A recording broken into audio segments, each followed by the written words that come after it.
प्रिय बंधुओं, हमने पूर्व में सुना था कि जो अग्निभूति और वायुभूति नाम के ब्राह्मण पुत्र हैं, वे मरण प्राप्त करके 22वें तीर्थंकर भगवान नेमिनाथ के काल में कृष्ण के पुत्र होकर के वे दीक्षा लेकर के मोक्ष को प्राप्त करेंगे। इसी प्रकरण को आगे बढ़ाते हुए जो उसकी मां और पिता सोम शर्मा, जिन्होंने क्रोध के आवेश में आकर के अपने द्वय पुत्रों के लिए घर से बाहर निकाल दिया था, उस अनर्गिला का और ब्राह्मण सोम शर्मा का क्या हुआ, इस विषय को आगे बढ़ाते हुए यहाँ पर कहते हैं, इसी भरत क्षेत्र के कौसंबी देश की अयोध्या नगरी में राजा अरिंजय राज्य करता था और उसी नगर में एक समुद्रदत्त नाम का सेठ रहता था। उस सेठ की पत्नी का नाम धारणी था। धारणी के 2 पुत्र थे, एक का नाम मणिभद्र और दूसरे का नाम गुणभद्र। एक दिन उस अयोध्या नगरी में एक दिगंबर गुरुराज का आगमन हुआ और जैसे ही मुनिराज का आगमन हुआ तो वे सेठ के साथ में 2 बच्चे अर्थात गुणभद्र और मणिभद्र मुनिराज के दर्शन करने के लिए मुनिराज के पास में पहुंचे। मुनिराज का नाम महेंद्र सूरी मुनिराज। क्या नाम है मुनिराज का? महेंद्र सूरी नाम के मुनिराज जो 3 ज्ञान के धारी थे। 3 ज्ञान के धारी कौन से? मध्य ज्ञान, श्रुत ज्ञान और अवधि ज्ञान। कितने ज्ञान? मध्य ज्ञान, श्रुत ज्ञान और अवधि ज्ञान। ऐसे 3 ज्ञान के धारी थे और मुनिराज के आगमन का समाचार राजा अरिंजय के लिए जब माली ने सुनाया तो राजा अपनी प्रजा सहित मुनिराज के दर्शन करने के लिए पहुंचा और मुनिराज का उपदेश सुनकर के मुनिराज का उपदेश सुनकर के उस राजा के लिए वैराग्य हो गया। राजा ने मुनिराज से दिगंबर दीक्षा लेने के लिए, देने के लिए निवेदन किया, हे भगवान, मुझे यह संसार अब आसान दिखाई दे रहा है, आप मुझे दिगंबरी दीक्षा देकर के मेरा कल्याण कीजिए। वहां पर राजा मुनिराज से दीक्षा हेतु निवेदन कर रहा था, वहीं मणिभद्र और गुणभद्र भी विराजमान थे। तो उन्होंने कहा, सोचा मन में, इससे आप लोग सोचते ना कभी कभी कि चलो कम से कम ज्यादा कुछ नियम नहीं ले सकते, और इतने सारे लोग नियम ले रहे हैं तो हम एक छोटा सा नियम तो ले ही रहे। ऐसे जब राजा ने दीक्षा लेने का निवेदन किया, मुनिराज से दीक्षा देने का निवेदन किया, तब वे मणिभद्र और गुणभद्र ने भी मुनिराज से श्रावक के व्रतों के लिए देने के लिए निवेदन किया कि आप मुझे श्रावक के व्रत प्रदान कीजिए। जब वे मुनिराज के पास नगर में वे मुनिराज से उन्होंने श्रावक के व्रत ले लिए। लेने के पश्चात कुछ दिनों के पश्चात एक मुनिराज और उसी नगर में पधारे, और वे दोनों मुनिराज उन दूसरे मुनिराज के दर्शन करने हेतु जा रहे थे। तो रास्ते में उन्हें एक कुतिया और एक चांडाल मिला। कौन मिला? कुत्ता की स्वामी होती ना, तो एक कुतिया और एक चांडाल मिला। तो उन्हें देख करके अनायास से उन्हें प्रेम बढ़ने लगा। कभी कभी हमारे साथ में भी ऐसा होता है, कभी किसी व्यक्ति को हम जाने नहीं, पहचाने नहीं, और अनायास ही उसके सहयोग की भावना हमारे भीतर में आ जाती है। हो सकता है रास्ते में चलते 20 किलोमीटर आगे निकल जाए और फिर उस व्यक्ति के विषय में प्रेम हो, में 20 किलोमीटर वापस आकर के उसे सहयोग प्रदान, ऐसा कई बार हमने देखा है। तो वे जब मुनिराज के दर्शन करने जा रहे थे, तो उन्हें उस चंडाल और उस कुतिया को देखकर उनके भीतर में प्रेम उमड़ा। तो उन्होंने उन मुनिराज से पूछा, हे भगवान, ऐसा कौन सा कारण है जिसके कारण मैं जब जब इनको देखता हूँ तब तब मेरे मन में इनको देखकर के प्रेम की भावना उत्पन्न होती है, दया और करुणा की भावना उत्पन्न होती है, इसका कुछ कारण? तब मुनिराज ने कहा, हे मणिभद्र और गुरुभद्र, तुम अपना पूर्व वृत्तांत ध्यान पूर्वक सुनो।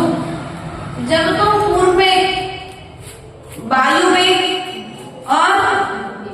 वायुभूति और अग्निभूति नाम के ब्राह्मण थे, तब यह चांडाल तुम्हारा पिता था और एक कुतिया तुम्हारी मां थी। इसके कारण से ये इनको देख करके तुम्हारे भीतर में प्रेम उमड़ रहा है। तुम धर्म के प्रभाव से स्वर्ग गए और स्वर्ग के सुख भोग करके तुम पुनः यहाँ पर मणिभद्र और गुणभद्र हुए हो। और जब तुम दिगंबर मुनिराज से व्रत लेकर के आए थे, तब तुम्हारे माता पिता ने तुम्हारा बहुत विरोध किया था, तुम्हारा बहुत अपमान किया था और तुम्हें घर से बाहर भी निकाल दिया था। इसलिए मिथ्यात्व के प्रभाव से तुम्हारी मां आज कुतिया बनी है। जिन्होंने अपशब्द कहे थे सो आज कुत्ता बनकर के, कुतिया बनकर के दर दर की गंदगी को अपने मुख का ग्रास। इसलिए कभी भी अपने मुख से किसी के विषय में अपशब्द नहीं कहना, क्योंकि वो शब्द भी तुम आज मल रूप गंदे शब्द कह रहे हो, कल तुम्हें रास्ते में बड़ी गंदगी खाने पड़ी। इसलिए कभी कोई अपशब्द नहीं कहना। तब वे दोनों पुत्र वहां से मुनिराज का संबोधन प्राप्त कर अपने धर्म को जानकर वे संतुष्ट हुए और मुनिराज के चरणों में नमस्कार करके वहां से चले गए, अपने घर को आ गए। और मुनिराज का संबोधन पाने के पश्चात में उन दोनों पुत्रों ने मुनिराज से, फिर उसके पश्चात में मुनिराज ने एक और कहानी, यहाँ पर वे अपने घर चले गए। उसके पश्चात पुनः एक और कहानी यहाँ पर आती है कि जो हेमरथ और मधु और हेमरथ की पत्नी की जो कहानी थी, मधु का जीव जो प्रद्युम्न कुमार का हरण करके ले गया है, तो उसके विषय में भी पूर्व की एक घटना यहाँ पर बताते हैं कि कौशिक देश में रानी धारिणी थी, और जब पद्मनाथ नाम का राजा उस देश में राज्य करता था, आप दोनों राजा के पुत्र थे। राजा ने पहले अपने प्रथम पुत्र का नाम मधु और द्वितीय पुत्र का नाम कैटव रखा था। कैटव रखा था। उन दोनों पुत्रों को राज्य करने के लिए एक दिन वे दोनों युद्ध में जा रहे थे, तभी रास्ते में उन्हें कौन मिला? राजा हेमरथ मिला। उन्होंने इनका बहुत ही सत्कार किया। अब जब ये दोनों युद्ध के लिए जा रहे थे, तो रास्ते में जाते समय उन्हें राजा हेमरथ मिला, और राजा हेमरथ ने रास्ते में, जैसे अपन कहीं जाते हैं और अपना कोई रिश्तेदार होता है तो अपना सम्मान करता है कि नहीं करता है? अपना मित्र हो, अपना दोस्त हो, अपने बराबरी वाला हो, तो यहाँ तक अपना सम्मान करता है। तो वैसे जब युद्ध के लिए जा रहे थे, तो राजा हेमरथ ने उन द्वय कुमारों का यथा योग्य रीति से उनका सम्मान किया, और सम्मान करने के लिए उसने अपनी प्रिय पत्नी चंद्रप्रभा से कहा कि इनकी योग सामग्री भी इनके लिए साथ में रख दो, और उनके लिए चाय पानी आदि लाने के लिए अपनी पत्नी से कह दिया। चंद्रप्रभा के सौंदर्य को देख करके मधु उस पर आसक्त हो गया। अब जब राजा मधु उन पर आसक्त हो गया, तो उसने विचार किया कि अब चंद्रप्रभा प्राप्त कैसे की जाए। बल्कि जब राजा मधु और कैटव उस राज्य में बैठे हुए थे, राज्यसभा में या अंतर्गृह में राजा हेमरथ के साथ, तब उसकी पत्नी चंद्रप्रभा ने मना भी किया कि नहीं भैया, मैं अन्य किसी पुरुष के सामने नहीं जाऊंगी। मंत्रियों ने भी बहुत मना किया, लेकिन राजा ने भावुकता में आकर के किसी की भी एक बात ना मानी। अब उसका परिणाम ये हुआ, एक दिन राजा मधु ने हेमरथ को नीति पूर्वक अपने राज्य में बुलाया और उससे कहा कि तुमने मेरा रास्ते में जब हम युद्ध को जा रहे थे, तब आपने हमारा इतना सम्मान किया है, तो मैं भी आपका सत्कार करना चाहता हूँ। इसलिए आप अपनी चंद्रप्रभा नाम की पत्नी को साथ में ले करके हमारे नगर में पधारा। देखो, इसलिए पूर्व की परंपरा रहती रही है कि पहले घर में यदि कोई आता था तो महिलाओं को, बच्चियों को बाहर नहीं निकालते थे। वो महिलाएं भी कभी बिना पर्दे के भी रहती थी, और पर्दे के साथ साथ पर्दे के भीतर ही रहती थी। एक तो चेहरे पर भी पर्दा और घर में भी। क्यों भैया, यही व्यवस्था थी ना। मैंने तो देखा है, घर में यदि कोई बैठा है नीचे, पापा का परिचित मित्र, इष्ट, दोस्त, तो कभी मम्मी, चाची, दादी को बैठे हुए नहीं देखा। और यहाँ तक हम छोटे छोटे ऐसे बच्चे थे तो हम लोगों को भी कह दिया जाता अंदर रहना, बार बाहर मत निकलना।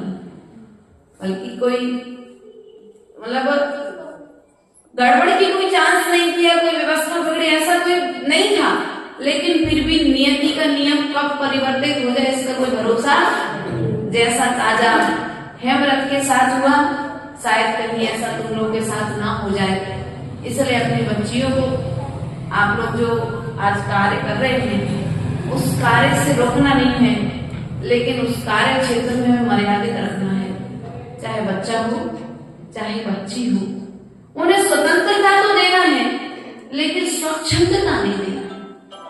आज आपने उन्हें धर्मेंद्र भैया इतनी स्वतंत्रता देकर के रखी है बच्चों को, माता पिता ने, कि आज बच्चे स्वतंत्रता के साथ साथ स्वच्छंद हो गए और वह स्वच्छंदता ही उनके कुल को, उनके परिवार को और उनके धर्म को कलंकित कर रही है।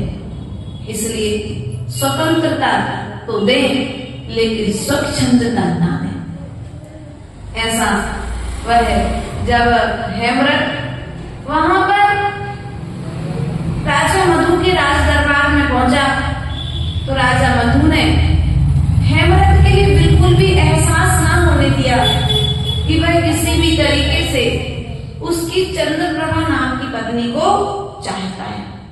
उसने बहुत सत्कार किया, सम्मान किया और उस पर इस प्रकार से अपना विश्वास जमा लिया कि अब हेमरथ को ऐसा लगा कि जैसे छोटा भाई और बड़ा भाई। इसलिए ध्यान रखना, कभी भी अपने बच्चों को और खास करके बच्चियों को सगा मित्र भी क्यों ना हो, सगा पड़ोसी का भाई भी क्यों ना हो, अकेले किसी के घर पर भेजना नहीं और कभी अकेले किसी को अपने घर पर बुलाना नहीं। जो परंपराएं हमारे पूर्व की चली आ रही हैं उन परंपराओं का हमें पालन करना पड़ेगा। वहां पर हेमरथ का सम्मान हुआ, सत्कार हुआ। कुछ दिन तक हेमरथ राजा मधु के साथ रहा और राजा मधु के साथ रहने के पश्चात में हेमरथ को इतना अधिक विश्वास हो गया कि अब वह अपना सर्वस्व लुटाने के लिए तैयार हो गया। जब उसने देखा कि हेमरथ को उस पर अच्छा विश्वास हो गया है तो मधु ने अपनी बात कही कि हेमरथ ने कहा कि अब हम अपने राज्य के लिए प्रस्थान करना चाहते हैं। तब राजा मधु ने कहा कि तुम्हें जाना है सो ठीक है, लेकिन एक काम करो, मैंने रानी चंद्रप्रभा के लिए कुछ आभूषण बनवाने के लिए डाले हैं। जो आभूषण आज आए नहीं हैं, कुछ ही समय पश्चात, कुछ ही दिनों में आ जाएंगे। यदि आप उचित समझे तो चंद्रप्रभा को कुछ दिनों के लिए आप हमारे राज्य में छोड़ जाए। अब छोड़ जाए तो हेमरथ को थोड़ा सा लगा, लेकिन उसने कहा अगर तुमको विश्वास ना हो तो कोई बात नहीं, मैं अब आपके राज्य में उन आभूषणों को पहुंचा दूंगा। अगर कोई आपसे कहे क्या तुमको विश्वास नहीं है तो आप क्या कहोगे? नहीं नहीं भाई, ऐसी बात नहीं कह रहे, विश्वास तो पूरा है आप पर। अब क्या करोगे? अब विश्वास के बल पर तुम्हें ठग लेगा। उसने चंद्रप्रभा को अपने राज्य में रोक लिया और रोकने के पश्चात हेमरथ को विदा कर दिया। जब हेमरथ यहां से चला गया और चंद्रप्रभा मधु के राज्य में रुकी हुई है तो एक दिन उस राजा मधु ने उस चंद्रप्रभा के लिए अपने दासी से कहा कि दासी, तुम्हारे स्वामी हेमरथ का समाचार आया है कि मधु के लिए अभी अर्धरात्रि में ही हमारे पास भेज दिया जाए।